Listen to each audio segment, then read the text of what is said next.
धर्मप्रियं धर्मभुवं धर्मस्थं धर्मपोषकं धर्मावेदवान्ततरणिं श्रीकृष्णं प्रणमामि।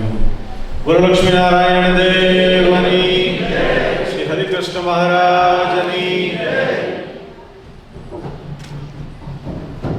सर्वावतारी ઈષ્ટદેવ ભગવાન શ્રી સ્વામિનારાયણ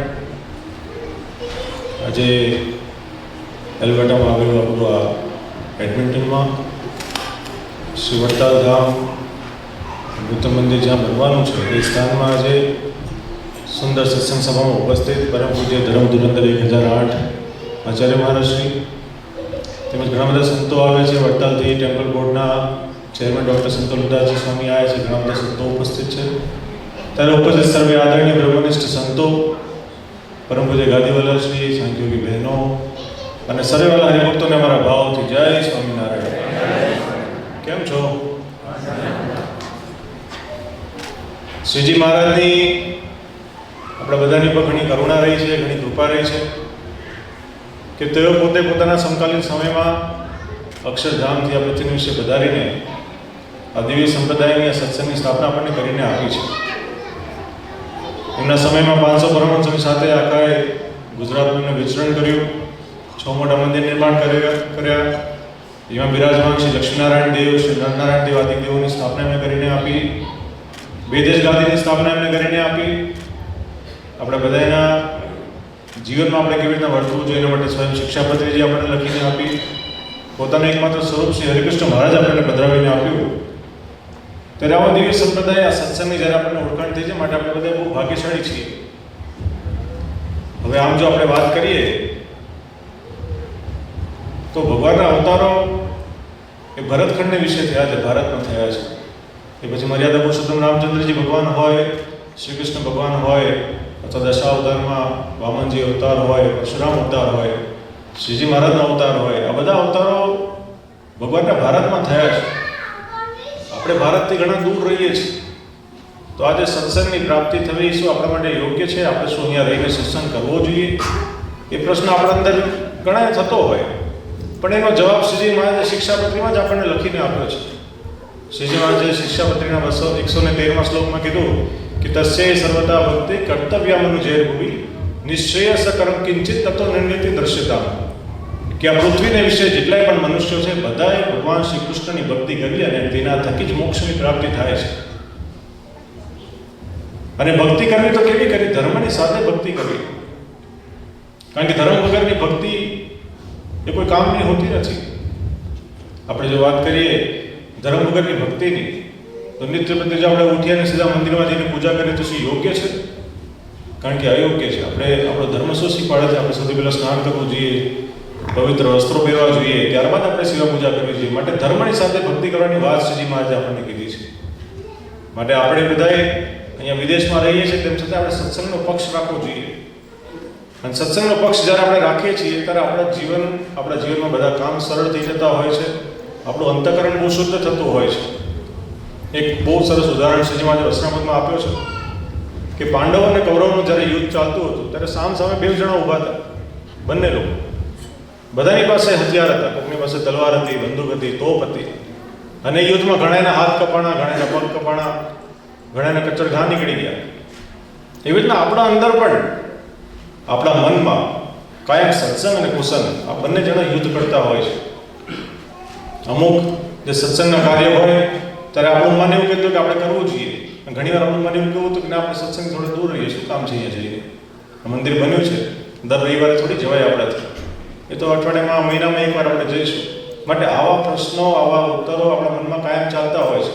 પણ ત્યાં આગળ ભગવાન સ્વામિનારાયણે શ્રી કૃષ્ણ ભગવાનનો ભગવદ્ ગીતામાંથી એક શ્લોક ટાંક્યો કે યત્ર યોગેશ્વર કૃષ્ણ યત્ર પાર્થો ધનુર્ધર તત્ર શ્રી વિધિયોર ભૂતિ ધ્રુવા નીતિર્મતિર્મમ.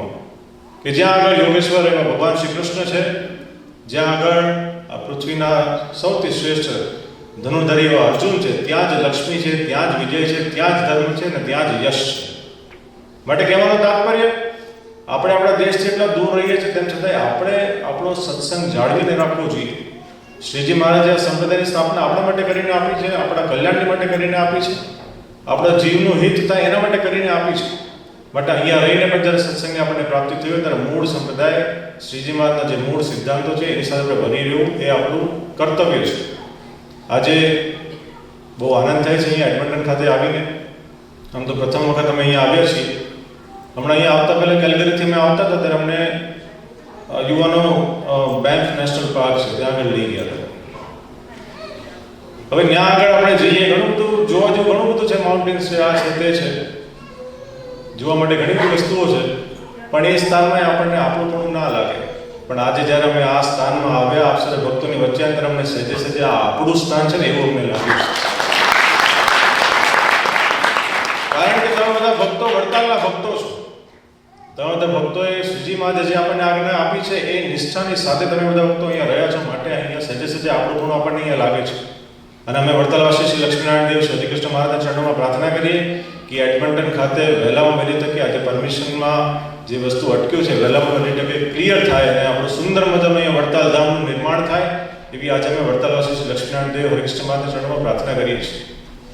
બીજું આ ભક્તો આજે અહીંયા હમણાં સંસંગની જેમ વાત કરી કે આ વર્ષે શ્રીજી મહારાજે આપણને શિક્ષા પદ્ધતિ જે લખીને આપી છે તેમજ આચાર્યપદની સ્થાપના આપણને કરીને આપી છે. બંનેના 200 વર્ષ પૂર્ણ આ વર્ષે થવાના છે. અને એના માટે ખૂબ જ વિશાળ ખૂબ જ મોટો મહોત્સવનું આયોજન વડતાલમાં કર્યું છે આ વર્ષે કાર્તિકી સમયમાં. ત્યારે એમાં પણ બધા ભક્તો આવજો. આચાર્યપદની સ્થાપના શ્રીજી મહારાજે આપણા માટે કરીને આપી છે. શિક્ષાપત્રીમાં શ્રીજી મહારાજે આચાર્ય મહારાજને મુખ્ય 3 કાર્ય આ સંપ્રદાયને સોંપ્યા છે. એમાં જે સૌથી પહેલું કાર્ય કે મંદિરમાં જે મૂર્તિઓની પ્રતિષ્ઠા થાય એ પરમ પૂજ્ય આચાર્ય મહર્ષિના વરદ હસ્તે થાય. તેમજ હરિભક્તોના ઘરે જે મૂર્તિઓ હોય અથવા તો જે નિત્ય પૂજા અવસરે ભક્તો મૂર્તિ રાખતા એ પણ શ્રીજી મહારાજે આચાર્ય મહારાજના વરદ હસ્તે લેવાની આપણને આજ્ઞા કરી છે. અને બીજી વસ્તુ ગૃહસ્થ હરિભક્તોએ ગુરુમંત્ર આચાર્ય મહારાજની પાસેથી લેવો, બહેનો ભક્તોએ ગાદીવાલાશ્રી પાસેથી લેવો અને સંતોએ દીક્ષા પણ આચાર્ય મહારાજના વરદ હસ્તે પણ લેવો. અમુક કાર્ય શ્રીજી મહારાજે આચાર્ય મહારાજને સોંપ્યા છે. ગુરુમંત્રની ટૂંકમાં વાત કરું તમને.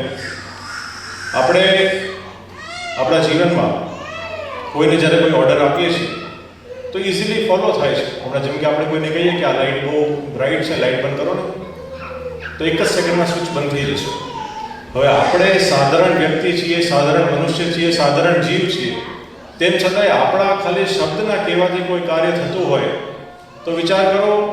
આ જે ગુરુ મંત્ર છે તો વૈદિક મંત્ર છે.